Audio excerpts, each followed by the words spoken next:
My name is Chris Sullivan. I've been with the Envirothon for 18 years, I think. And this year I've been one of the people leading up the current issue scenario development. And we just released the materials on Monday. They are posted on the Envirothon website. And actually, within the past hour, we finalized the deadline to submit the materials, which is going to be May 14th. That's a Friday, I believe. And it's in the materials that we sent out, but we're going to be asking for either Google Slides or PowerPoint presentations. No audio, just the static slides. And again, it's going to be due May 14th. You can also submit it anytime prior to the 14th once you feel like you're completed answering the questions that are asked in the scenario and the rubric. And you can definitely reach out to myself. I believe my email is in the materials if you have questions about anything that from the materials that we distributed. So today's presentation is dealing with the current issue. Some of the talk is background and real world investigations and experiences that some professionals have working in the environmental field in Connecticut, doing investigations just like we're asking your teams to do on the current issue scenario this year. We have Fred Johnson, who is, I'll say, mostly retired from GEI, which is one of the bigger consulting firms in Connecticut, who has years and years of experience working on environmental investigation and remediation sites. And he's partnered with Melissa Mostowy, who did work at Fuss & O'Neill doing environmental investigation work, but then recently joined me at the Southwest Conservation District, has been helping out a lot with the Envirothon and developing the current issue scenario. So at this point, I'm going to turn it over to Fred and Melissa, and I think Fred is going to go first, and they're going to go through their slides. And just with, as with most of our other workshops, I think we'll wait till the end to take questions. You can put something in the chat box if you don't want to lose track of it, and we'll go through those at the end, and then we can also take questions at the end as well. So with that, I will turn it over to Fred. And Fred, you should be able to share your screen without any trouble. Can do that. Okay. Thank you, Chris. I would put my picture up there, but I apologize. I just had surgery on my nose today, and I'm just nothing but one big bandage. So I'll spare you that. But again, Fred Johnson and Melissa will do a quick introduction. I've been working in the environmental industry in Connecticut for 45 years, pretty much, almost 45 years total. I've got a degree in geology and environmental earth sciences and a master's in environmental engineering, and have worked in various capacities, from the working for the DEP long ago, the state health department doing sewage and rural sanitation, and in consulting, and one-time director of environmental affairs for United Technologies, where I traveled all over the world doing environmental work, literally in every corner of the globe.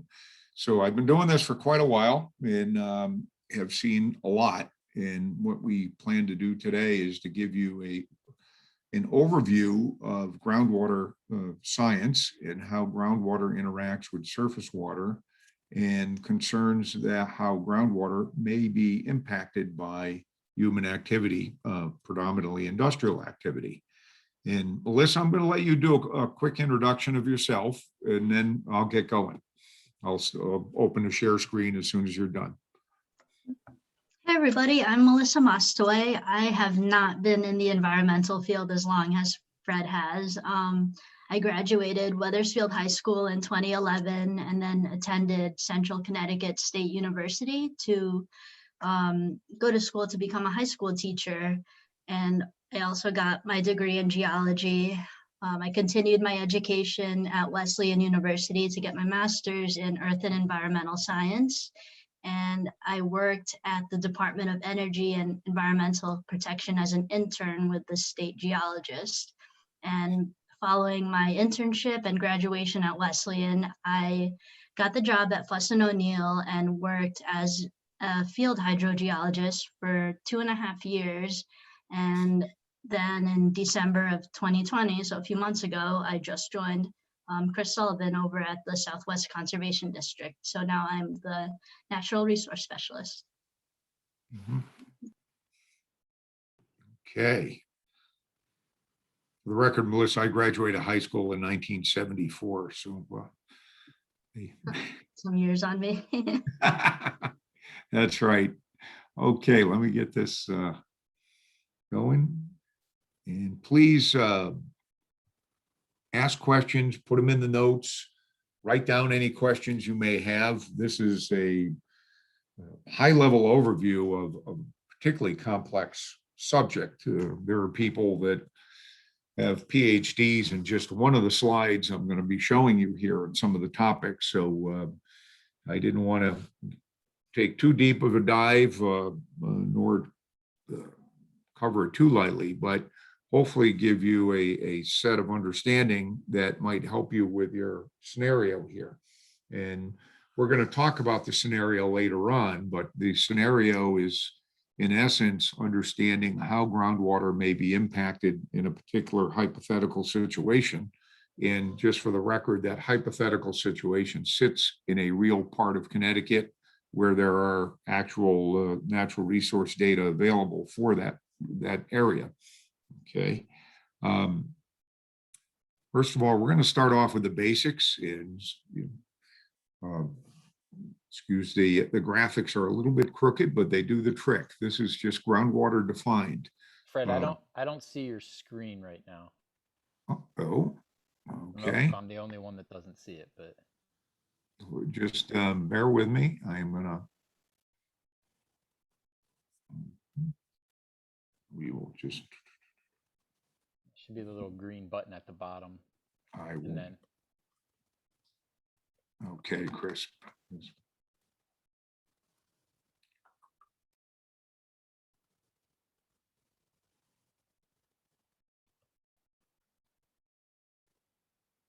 And where is the? Do you have two screens, Fred? I've got it. Should be loading right now. Okay.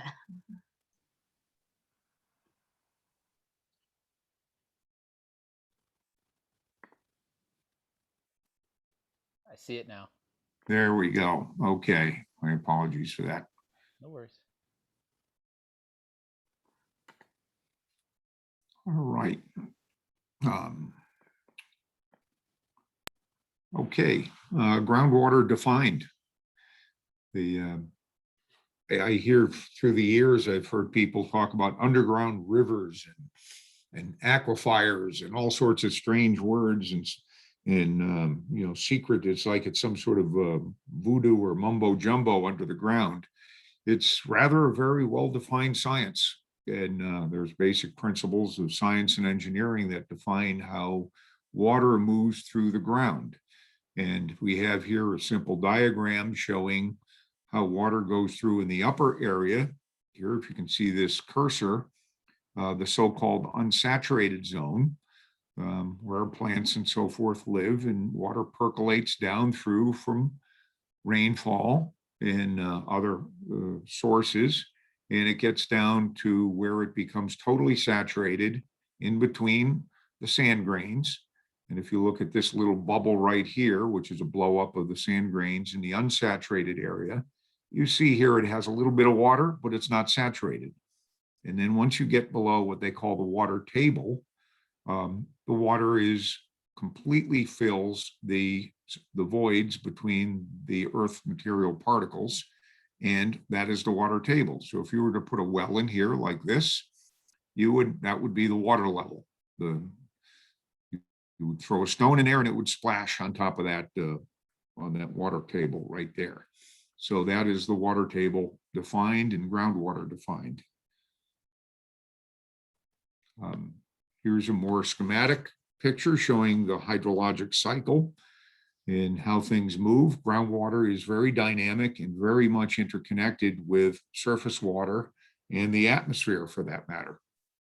Rainwater comes down as precipitation, and it will percolate through the soil and go through the various earth materials and into unconsolidated materials and into bedrock, and it flows. It doesn't just sit there. It moves through energy, through gravity, just like anything else, except it moves at a lot slower pace than we're used to seeing water move at the surface. And if we look over here, we have a river or a lake, and sometimes the water table intersects a hole in the ground and it creates a lake or a river. And then eventually to the ocean, where we have salt water and fresh water commingling below that zone. Okay, and then it evaporates, comes back into the clouds, falls as rain, the cycle continues. It just sort of, there's a big cycle all through the globe. This particular schematic happens to be a site I've worked on in years up in the mountains of California, an old copper and gold mine, about 75,100 acres rather, and it's heavily contaminated, but this just happens to show how, in this case, the mountain, the old gold mine and the old mine shafts, how the materials that were mined in there come in contact with the groundwater, and through various chemical reactions, they create contaminants and they bleed out into these creeks, and these particular creeks get held up into rivers and dams, and this particular site is very, very heavily contaminated. And right below is a big reservoir that is a drinking water reservoir.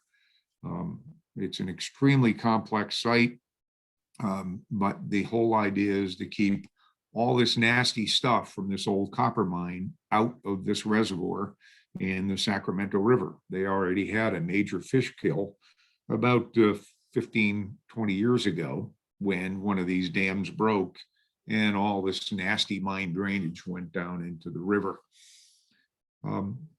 Here's a few definitions, and you will, I assume, have copies of these presentations so you can refer back to this. But groundwater is, water that saturates a subsurface material in two types of material, generally unconsolidated deposits, think sand and gravel, stuff you could pick up and break apart and falls through your fingers, and bedrock, which is, as the name implies, solid rock. Groundwater flow through bedrock predominantly flows through fractures only, not through the rock itself. Some exceptions to that in some sandstones and the like. But bedrock is oftentimes considered a confining layer where the water sits on top of it.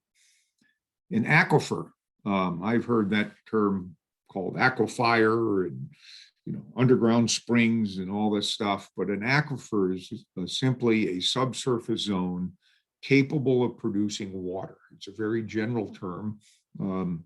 Typically, it's water that's in, to the extent that it can be used for production, like a well. So in the state of Connecticut, pretty much anywhere you drill, you're going to hit groundwater. Then that groundwater will be usable for drinking water purposes in most cases. The term artesian refers to groundwater under pressure to make it rise above the water table. So there's something driving that water that's going to make it come up. And in some cases, it actually comes up out of the surface of the ground and comes up as a spring. And we can see places throughout the state and throughout the country where water will just literally come to the surface of the ground and just appear out of nowhere as a spring. And that's typically driven by pressure in the ground. It's not an underwater or underground river or anything like that. It's simply groundwater under pressure manifesting at the surface. And groundwater does interface, as we've talked about, with surface water, comes up in the streams, ponds, and et cetera. And it gets down through infiltration into the ground, and it flows by what we call hydraulic gradient, which simply put is it flows from high to low. If you take, just like surface water, if you take surface water and on a tabletop and you were to tilt the table, it's going to flow to the low end. Groundwater flows from high pressure to low pressure, and that will determine groundwater flow in many cases. And then we have the terms porosity and permeability. Porosity is the measure of the open space between unconsolidated earth materials. So think of sand and gravel. It's the air that's between those pieces of sand and gravel. The gravel itself will not absorb water, but the water will flow through those spaces in between. And the permeability is the capacity for that material to transmit that fluid, any fluid, but in this case, we're talking about groundwater. And so you take a compound like clay, which has a high porosity, means it can hold a whole bunch of water, but it doesn't flow. It sticks there. It's caught in the clay particles and in between the clay particles. So it has a very low permeability, but a high porosity. Then you take something like sand, and it is less porous than clay, but a lot more permeable. Water just flows right through it, and it doesn't stick to it very much. And here's just a little a diagram showing a microscopic view of particles. And in this case, we have colored solution stuck to the particles. And there's all sorts of physics going on here. I won't bore you with those details, but this just shows how we have saturated zone where the red is, and then some unsaturated zone. So this is partially saturated. In this case, this is a particular type of contaminant that's stuck into between the sand grains. So we talked about groundwater flows from high pressure to low pressure, and we measure that drop in pressure through wells, or often called piezometers, which are just meters or measurement of the piezometric surface, which is the measure of pressure, the water table. And those wells go down and intersect the groundwater table, and you measure the elevation from one well to another. And typically groundwater flow will flow from the one at a higher elevation to a lower elevation. And groundwater is mapped just like you would a surface contour on a topographic map. So it would look like if you see a valley on a topographic map, from high to low, water flows down through that valley. Groundwater can flow the same way. It's usually more subdued. It's not as dramatic as surface contours, but same principle, you're just mapping something that you can't see from the surface. And when groundwater intersects the surface water, it mixes with that surface water and it follows the surface water path. And groundwater, particularly in New England, in most cases will follow the direction of surface water. And the rate of that flow depends upon the permeability of those spaces within the sand grains.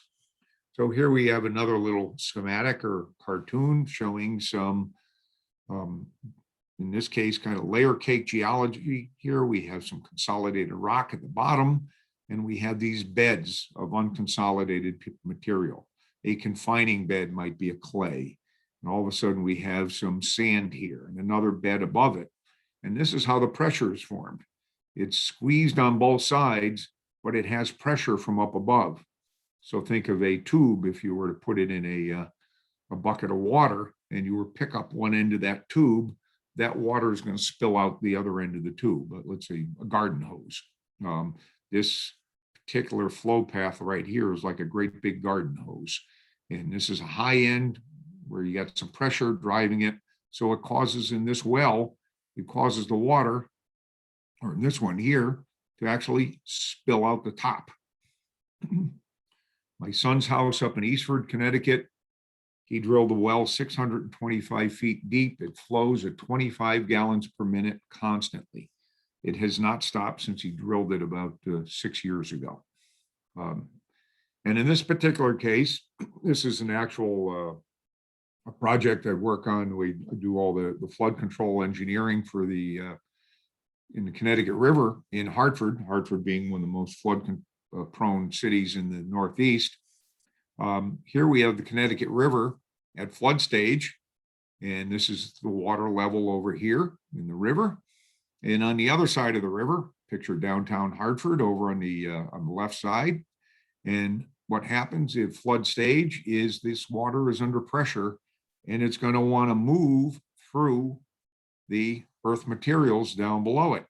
So here it is when the river gets high, it moves and it breaks out the other side because of that pressure. Again, just demonstrating that groundwater is extremely dynamic and can actually, in this case, flow to an extent where it can do some serious damage. Most levees fail not because they overtop with the river going over the levee. They fail because the groundwater goes underneath them and actually creates a tunnel and takes the material away and blows up on this side, and the levee just slumps down and fails. Okay. About 1/3 of Connecticut drinking water is derived from groundwater. So groundwater is an incredibly important natural resources, and we are blessed here in the Northeast by having very good quality groundwater, whereas parts of the Midwest have groundwater that is has high dissolved minerals in them. It's not very pleasant to use. You have so-called hard water. It's not all that good. Here in the Northeast, we have exceptionally good quality water, and for that, we're fortunate. However, we have a long history of industrial activity over centuries, in this case, and it was always believed that the earth was an effective filter, in quotes. The earth is not a filter. Contaminants can go through soil and groundwater and unconsolidated material and rock, and it does not necessarily filter things out. In some cases it does, in some cases it does not. And the awareness of contamination in groundwater is a relatively new understanding that occurred in around the 1970s, just about the time when I got into the business. And I was actually, I guess, fortunate to find some of the first real bad groundwater contamination issues here in the state of Connecticut, and worked quite extensively on them. But the understanding of the science was, we were incredibly naive at that time. And it just came in, and who would have known? People thought it was okay to go dump a barrel of stuff out in the backyard, solvents or oils or whatever, and the ground would take care of it. And it didn't, and it caused some significant damage, not only here in Connecticut, but throughout the country. And some forms of contamination can last for many decades and beyond. There are some kinds of contamination that frankly will not come out of the ground in our lifetimes. It's just once it gets in there, it's there, and it's going to continue to liberate a certain amount of contaminants to groundwater as it dissolves very slowly, but enough to deem that groundwater undrinkable. And in those cases, that resources has been ruined completely. And the best thing to do is just make sure that people stay away from it and don't drink it, and we mitigate the sources. The remediation, or so-called cleanup of groundwater, in most cases is really, really expensive and not always effective. So billions of dollars have been spent in the last 4 decades that I've been involved in this, and some of it's effective, some not so much.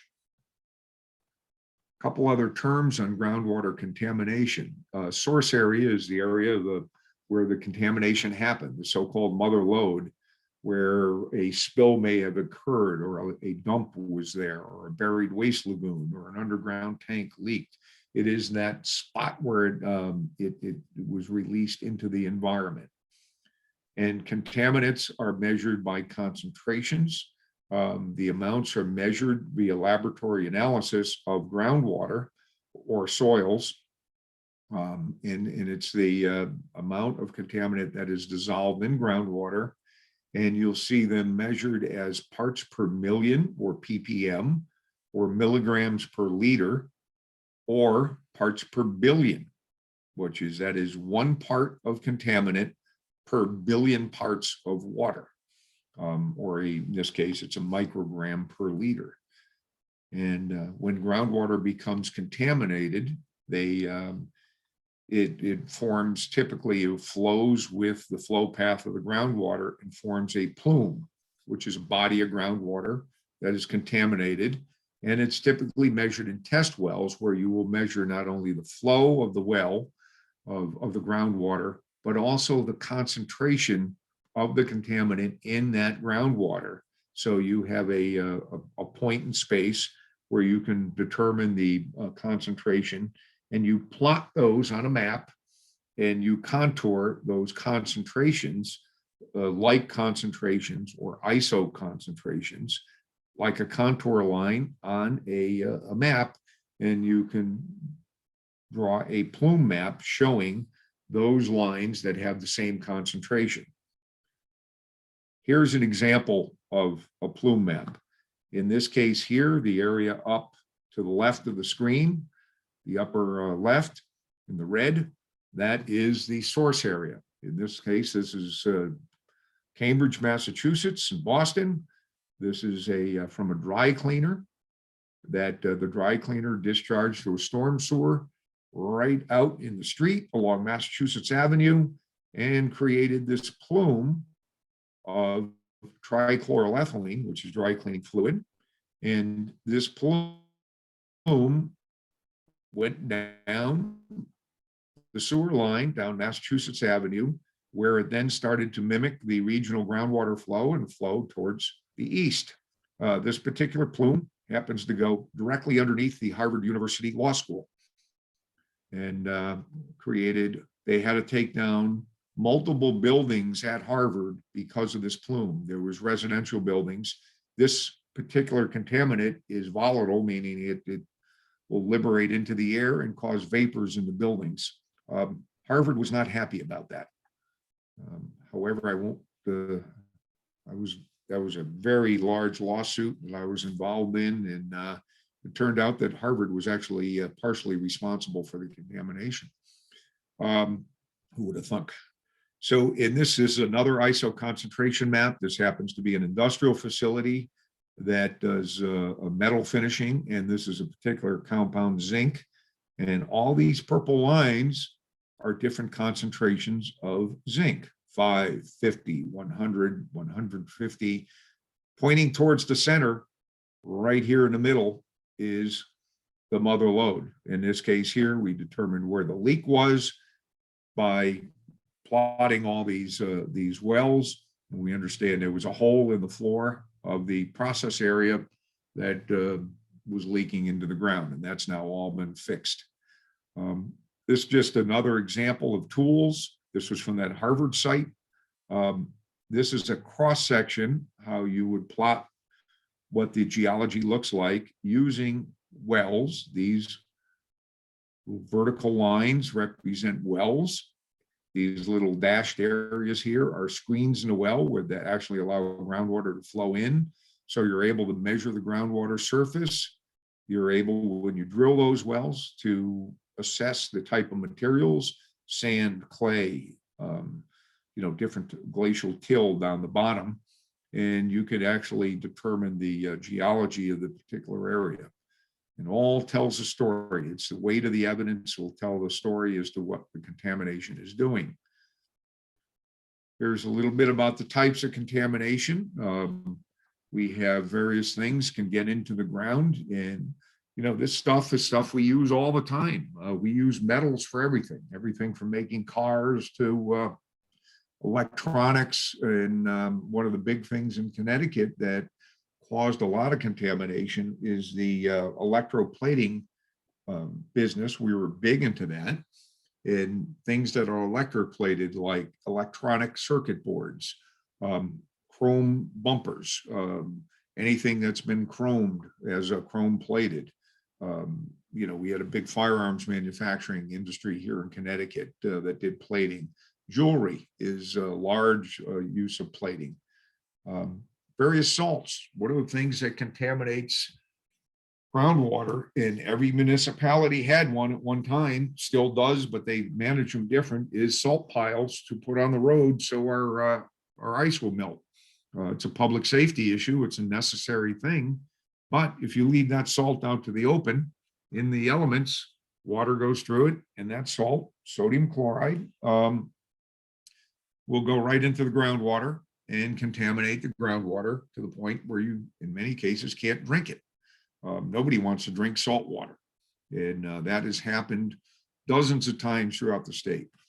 Radioactive materials, not so much in Connecticut, but certainly out west.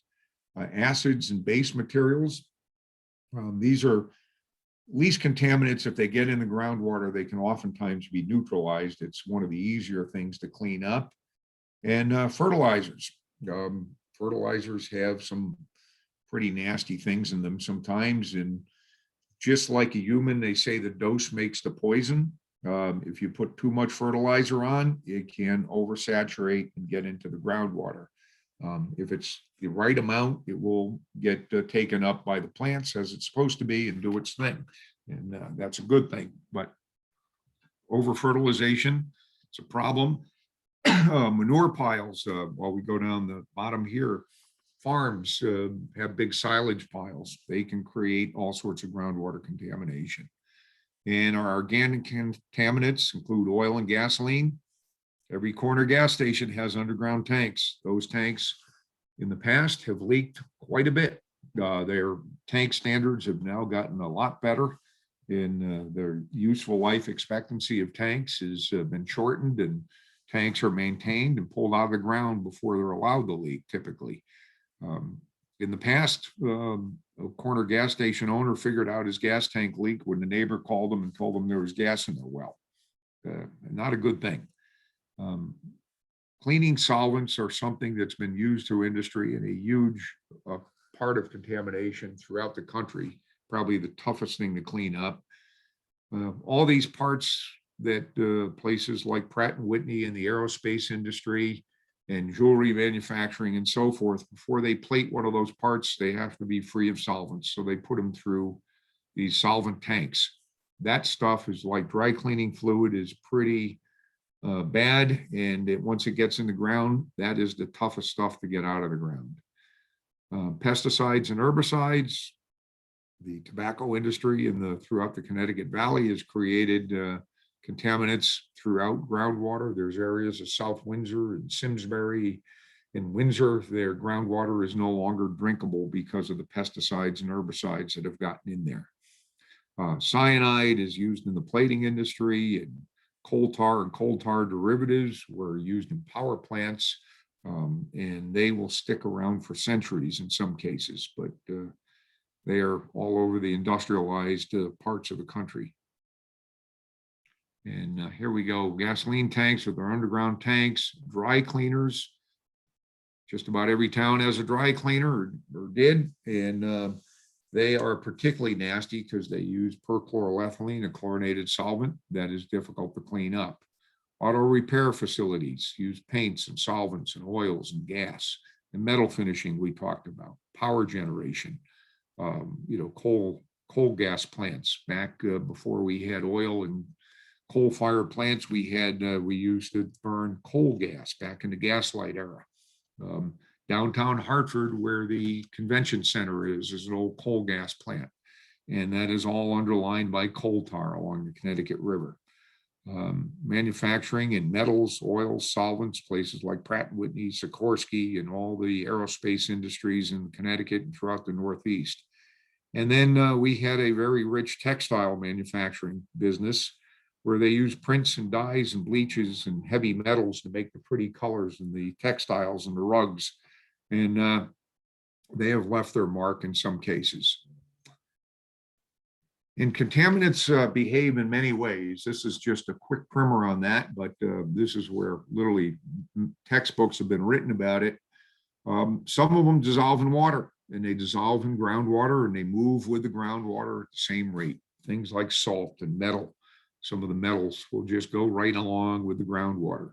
Some of these contaminants do not dissolve in water, or not fully. So think of a gasoline, solvents, tars, and oils. They're so-called immiscible, meaning they don't fully dissolve.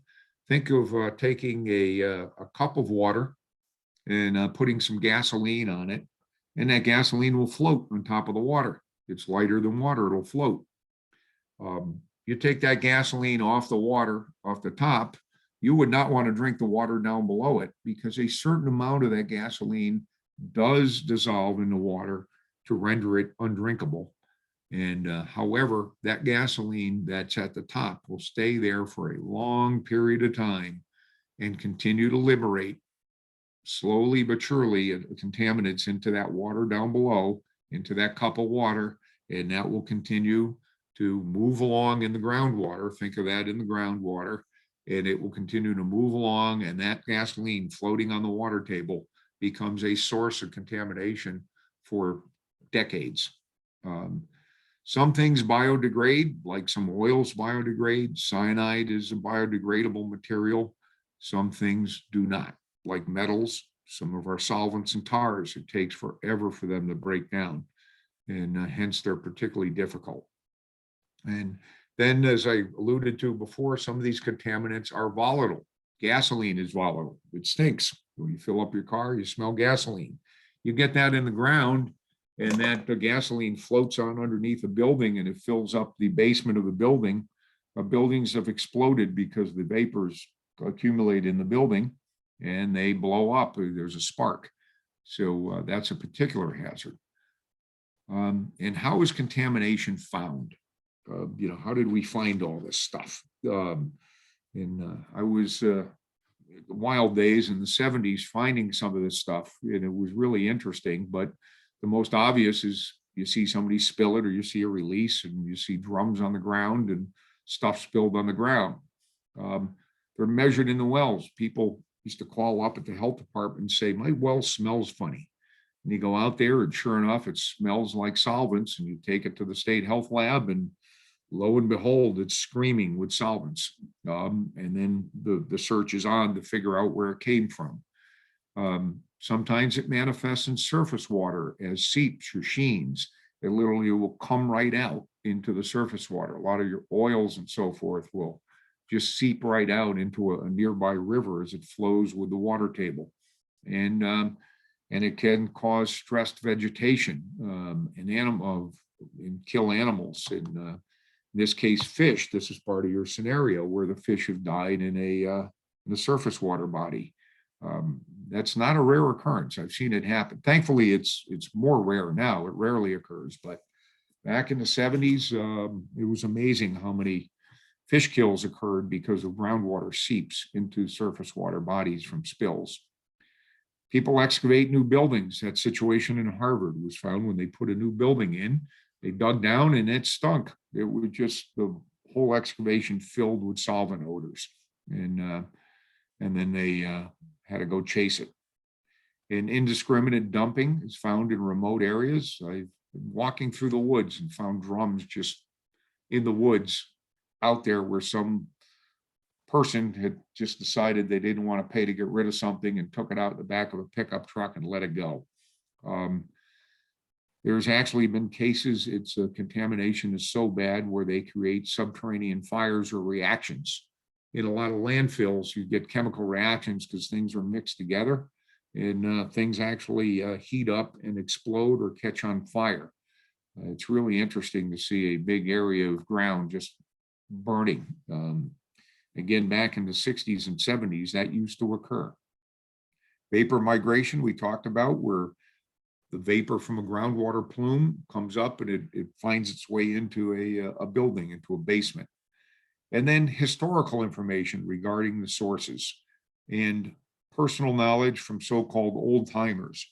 Those two last bullets have probably found more contamination than anything. When you look, as you're an investigator, and Melissa's going to get into this, those are very important things to find that person who might have had knowledge of that industrial facility and can tell you what may have happened back in the day.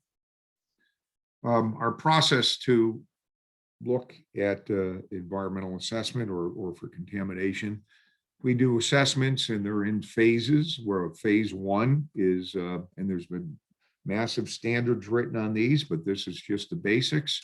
Phase one does not include any sampling whatsoever.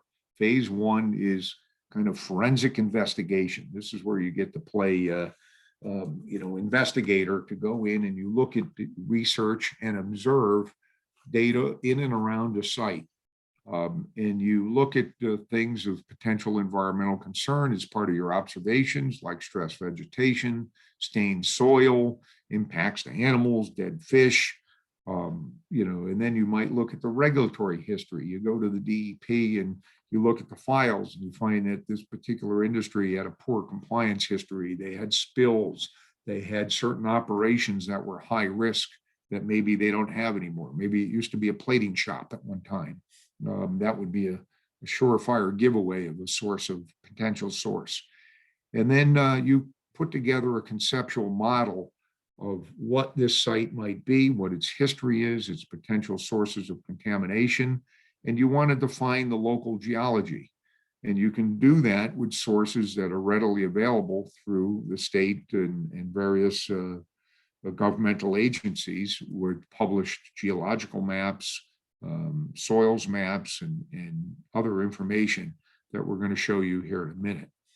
And then you look at the history and cultural information, the past industrial practices in and around the site. A great source is these old insurance maps that used to do fire insurance. And back in the turn of the century, we're talking 1900 to into the 1800 to 1900, they would look for sources of fire before they would write a insurance for an industry. So they would put these maps together, which are all in state archives, that shows where all the things that might catch on fire are at a facility. And those things that catch on fire are typically sources of contamination, or could be. And so then we identify potential environmental receptors, meaning things that might be impacted by a release at that property. Drinking water wells nearby, surface water bodies, food sources, sensitive populations. I was working in Korea at a brand new factory that with pollution control. They didn't use the pollution control. They did things the way that they were used to. So they just went out and they painted things out in the parking lot, and everything just flowed down the parking lot into a rice paddy where there was people down picking rice. And then we have, this is an obvious example. If you see something like this, this is a problem, obviously. This happened to be a site in Glastonbury in back of an old farm. And somebody had dumped all this stuff and just left it there. Oils, all sorts of stuff. And this is an industrial facility. This happens to be in former communist Russia, where I was working. We actually cleaned up this whole place and put a brand new factory there. But if you see something like this, that could be a problem. This ground was literally saturated with oil and solvents. And some resources, these are some links for doing your report or looking at your scenario. These are resources to geologic maps and to Connecticut surficial geology maps and other sources that might be helpful to you. You can refer to those later. Here's an example of one of those, incredibly detailed mapping. This is surficial geology of Connecticut. And you can find the location of our scenario and figure out what the surficial geology is there. Here's a soils map. We're not going to get into the details here, but that will give you an idea. And then regarding other resources, the local historian or historical society are typically great sources of information, particularly in urban areas like Waterbury, Willimantic, Hartford. You can find old industrial sites and figure them out. And then you go to the old timers I mentioned before. I have 100 anecdotes about what these people have told us, but they're a wealth of information if you find somebody, the maintenance guy that's been working at a factory for decades. And then there's commercially available electronic databases. I'm sorry, we're going environmental data resources as an example. They cost money. To do a search on a site is typically around $600 for EDR. And then the phase 2 result assessment is that's where you actually get to drill and take samples. You do test wells into the groundwater. You may collect soil samples. You look for surface water discharge points and collect surface water samples. There's various geophysical techniques, things like electronic surface magnetometers, seismic methods. This is more complex stuff, but they can help do things like locate buried objects and help assess the groundwater strata or the geologic stratification. And then once you get those data, you analyze those data, you plot those groundwater elevations, you make your contour maps, you compare water and soil sample analytical results to state standards, find out if they're impacted or not. You make those plume maps I showed you before, and that will tell the story. And with that, I'm going to finish this up and I'm going to pass it to Melissa, and she's going to talk about some real life situations and her experience as being a relatively newcomer to the field and what she did actually out in the field doing this stuff. Oh, thank you, Fred. All right, so my screen's up. Got the PowerPoint. Can everybody see that? Yep, it's there. Yes. Okay. Cool. So, yep. Like Fred said, I'm going to give you guys the field perspective of everything that he was talking about in the environmental consulting world. So like I said, I worked for Fuss & O'Neill for 2.5 years as a field hydrogeologist, and I'm basically going to give you examples of the types of field work that I worked on, and specifically the phase 1, 2s, and 3s. And I'll talk about some general challenges that I had that came with the job, and give an example of a remediation project that I worked on over the last few months. And I'll talk about the current issues task at the end. Cool. So the phase 1 environmental site assessment. So as the field hydrogeologist, it was our job to sort of do the detective work, go to the site, do the in-house research, and sort of get the general background. So for the in-house research, we used the environmental database, like Fred mentioned, and it gave you a plethora of resources, including aerial photos of the site dating back to hundreds of years, 100 years ago, previous ownership, its proximity to the wetlands, if it's in a flood zone, and really anything you need to know. I also looked at the geographical information of a site, and I used the Connecticut Environmental Conditions Online, or CT-ECO database, and that's where you can obtain maps such as the geologic map, the superficial geology map, and I think even the soils map.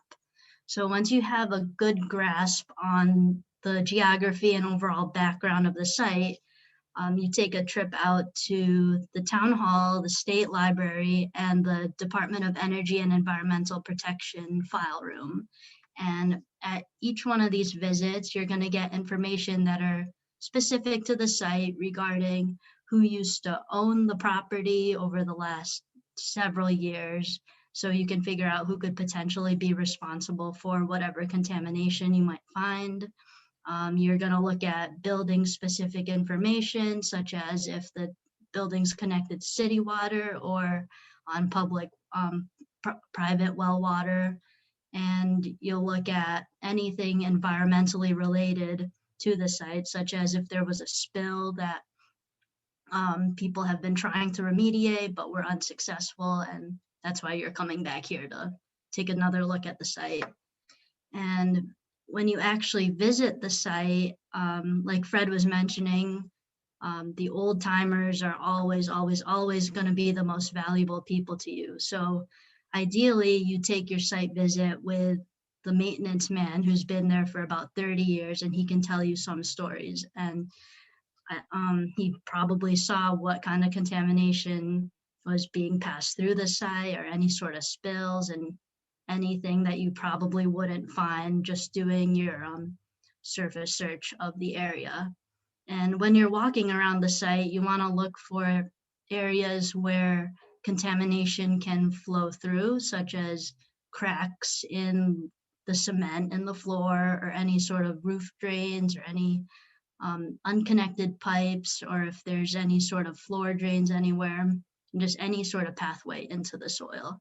And your goal in the end is to determine the potential areas of environmental concern. And if you're at the site, this is the same picture Fred showed you. If you see something like this is clearly a area of concern that you want to note. All right, so the phase 2, this is when you're actually going to the site and doing your subsurface investigation of the soil and the groundwater. So you'll be at the site with a driller, and they're going to be taking samples at the areas that you determined to be a concern. And they'll take samples at different depths so you can see how the contamination may or may not have moved at the subsurface. And you'll also sample the groundwater, and you'll try to see if the contamination was contained in the site or if it's moving off site, and see how it's impacting the groundwater and surface water. And through these investigations, if you find that something is inconclusive, that's where you move on to a phase 3, where you just do additional sampling of the soil and the groundwater. And when all's said and done, you want to figure out how to remediate or clean up the site. And you can do one of many things, such as contain the contamination and sort of wait for it to go away with time, or you can physically remove the material. And this picture here is an example of one of the sites that I had to deal with. It was an old paper mill in Far East Connecticut. And you can see that there's a lot of things in the way, such as a boiler, and these places can be very inaccessible. So that's just one of the challenges that comes with this job. And this is an example of a groundwater sampling setup. So this thing here is a water level indicator, and it's basically a really long measuring tape with a probe at the end that beeps when it hits water. This here is a pump, and you basically attach a tube to it and stick the other end of the tube down the well, and that draws up the water. And the surface end of the tube is attached to a water quality meter that allows you to take continuous measurements while you're pumping water. And this thing reads measurements of pH, dissolved oxygen, specific conductivity, and many other things. And these here are the bottles that you'd be filling, and they depend on what kind of analyses you're trying to make. And in this case, these 2 bottles had to be filled for PCBs. So there were a few challenges that came with this job, a lot of them revolving around safety and working with a variety of people. So I'll be honest, a lot of the drillers have sort of an abrasive personality, which you learn to embrace at the end. We're actually very good friends with some of the drillers that we've worked with at Fuss & O'Neill.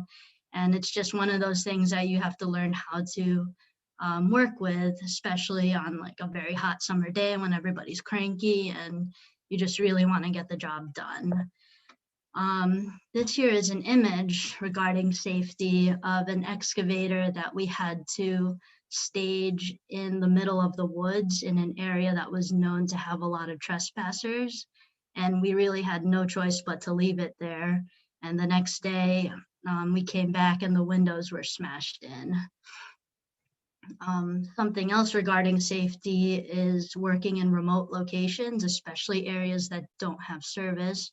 So it's important that you let the project manager and like maybe 2 or 3 other people know where you're going to be and how long you plan on being there, so they know to check on you and make sure you got out safely.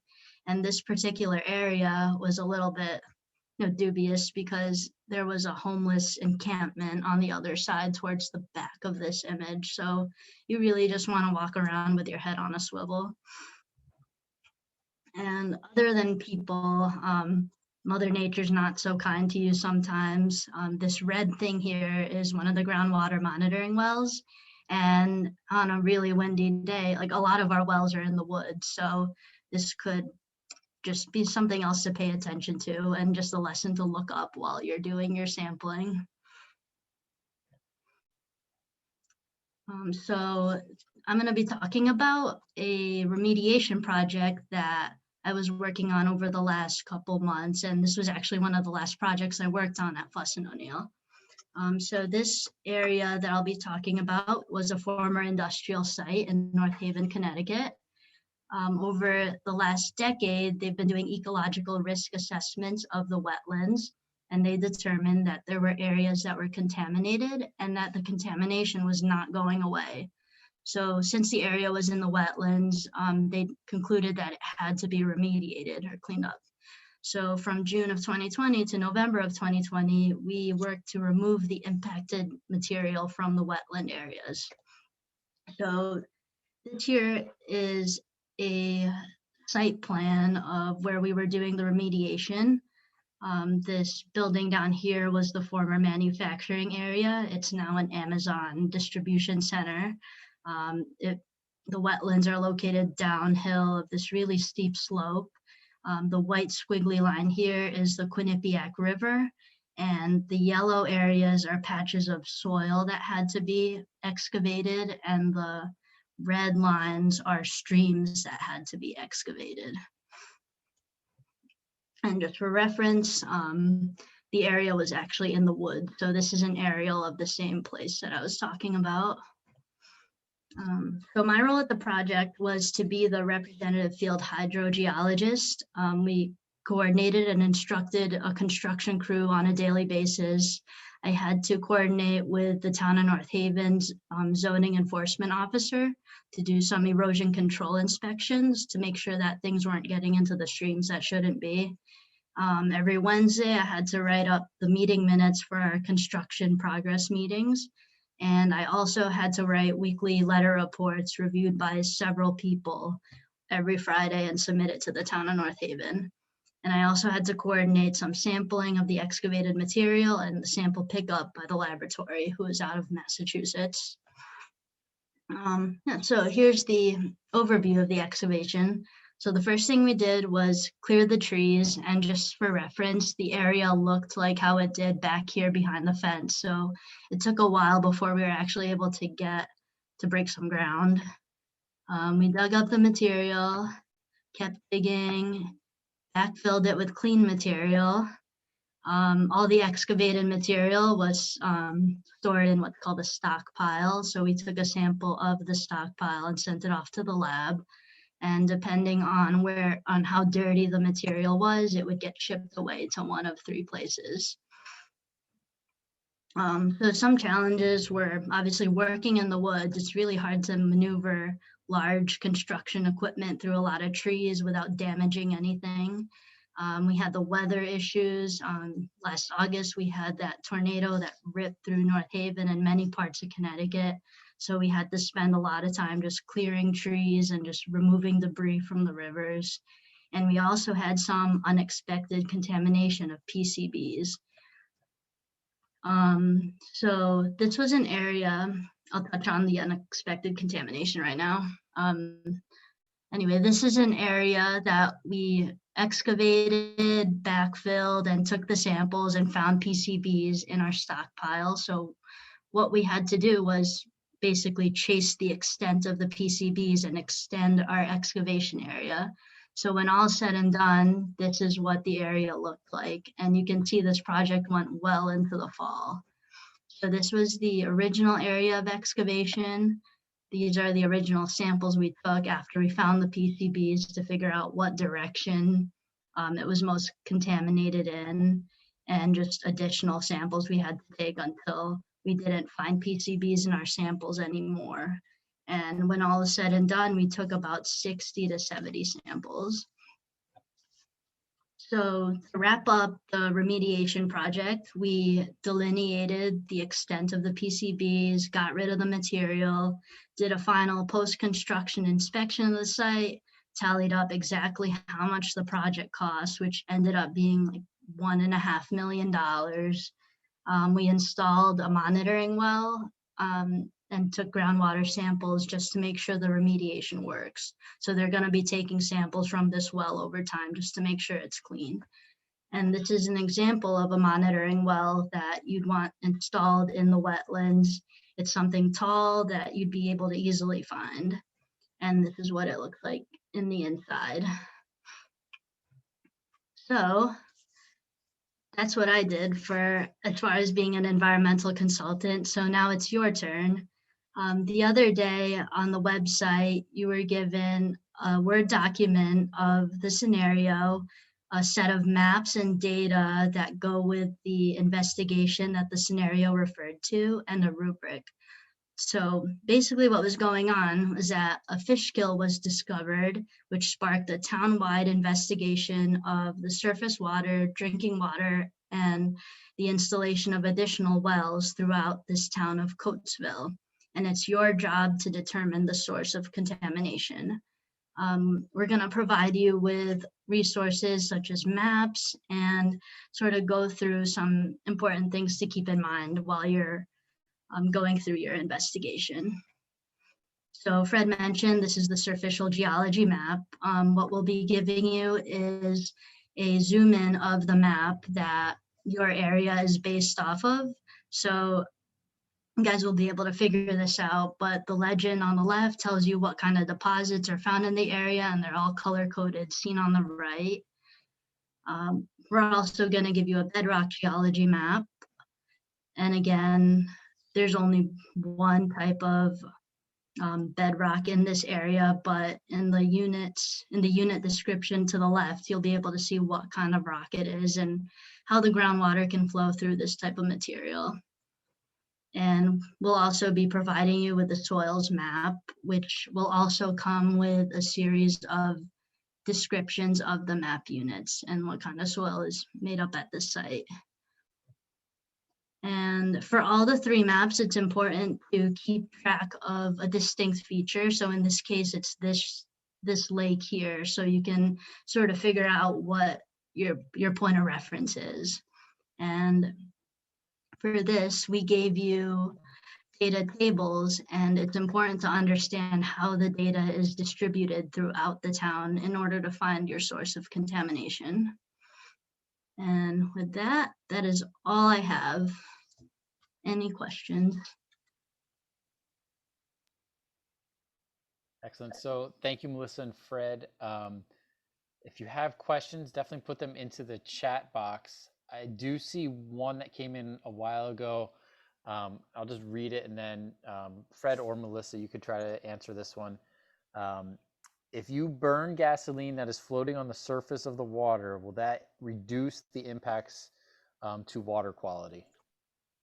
I don't know if either of you have a sense. And I just posted I think I posted, get this to go. Okay, so the answer to that is, in theory you could, but you need to get rid of the stuff that's floating. The only thing that's going to burn is the gas. And so as long as you have the material floating, think gasoline, it's still going to be there in contact with the groundwater. They use thermal treatment sometimes. One of the largest thermal treatment sites in the country is in Southington, Connecticut, the old solvents recovery site. And but that was literally hundreds of millions of dollars. They used thermal treatment to burn off all the stuff that was left over after they got rid of the major source areas, all the residual. So they literally cooked an entire landfill of soil. But I think that was something like $80 million to do that.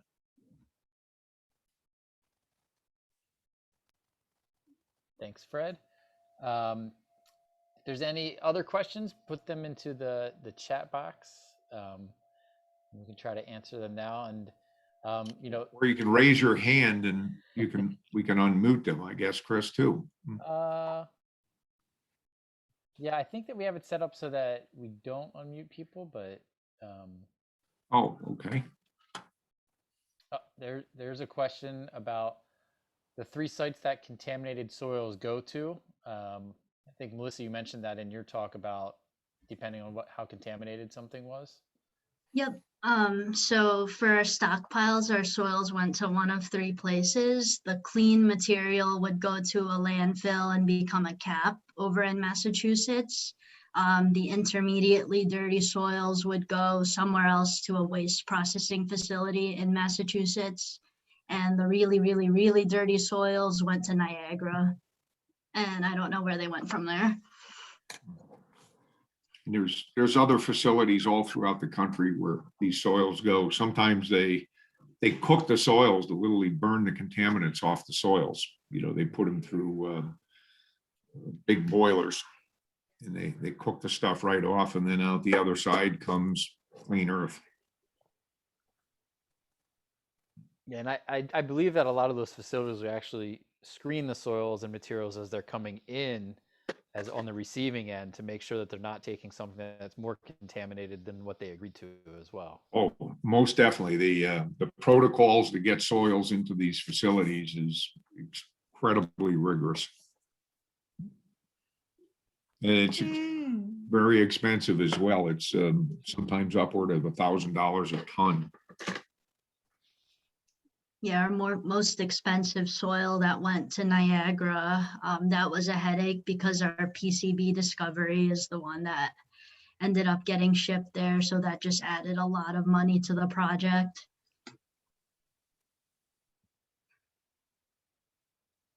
Yeah, and with PCBs especially, you can't really have any of it. There's no natural source of PCBs, you know, so you really have to get all of that out.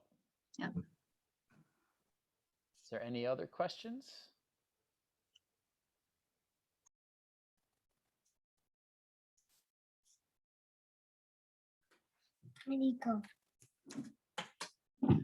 I'm not seeing anything else coming in. You know, you can definitely reach out to myself with questions about the scenario. All right, so there is something that came in about phytoremediation. Fred, it sounds like you want to jump on that. Yeah, the phytoremediation can be quite helpful. In fact, that's been around for years. An old friend of mine is a professor at Duke, and they were doing phytoremediation on mine tailings back in the 70s. You know, and so there are certain plants that take up metals, for example, and they and that can be helpful in certain cases. You have to know the chemistry of the contaminant and know the biology of the plant. But that's a great intersection of biology and chemistry and geology. Yeah, and Fred, just to tack onto that, I believe that a lot of times then you have to do something with the plant afterwards too. After it absorbs those metals, the plant is actually a waste product. Yes, it is in some cases. You know, depending on the concentration, the dose makes the poison. But you know, but there's other contaminants like things like fertilizers in manure piles and so forth. What better way to use them than have them get uptake into a plant? So sometimes we'll have these big engineered wetlands, and the stuff will go in there, and the nutrients will go in there. And some of these are nitrogen starved areas, so it's beneficial. So it prevents it from doing damage to things like fisheries and other stuff. So, you know, it's a very complex science, but it can be a useful thing.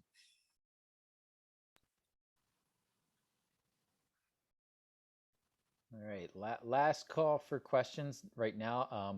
You know, this recording is going to be posted. We're definitely available to take questions as you're working through the scenario. I want to thank Melissa and Fred for putting together these slides and presentations. Super informative. I'm sure our teams are very appreciative. I'm seeing a lot of thank yous coming through, so hope you're seeing them as well. I think that's all we have. And just one last reminder that the deadline for the presentations to be submitted is May 14th for your solutions to the scenario. I don't know if Mindy wants to add anything else for upcoming sessions. I think that's it. The aquatic station is still waiting for some more responses if you want water testing strips. So if your advisors could fill out that Google form that was emailed out to them. And then aside from that, look forward to our April workshop week, which kicks off with the soil kits Monday, April 5th.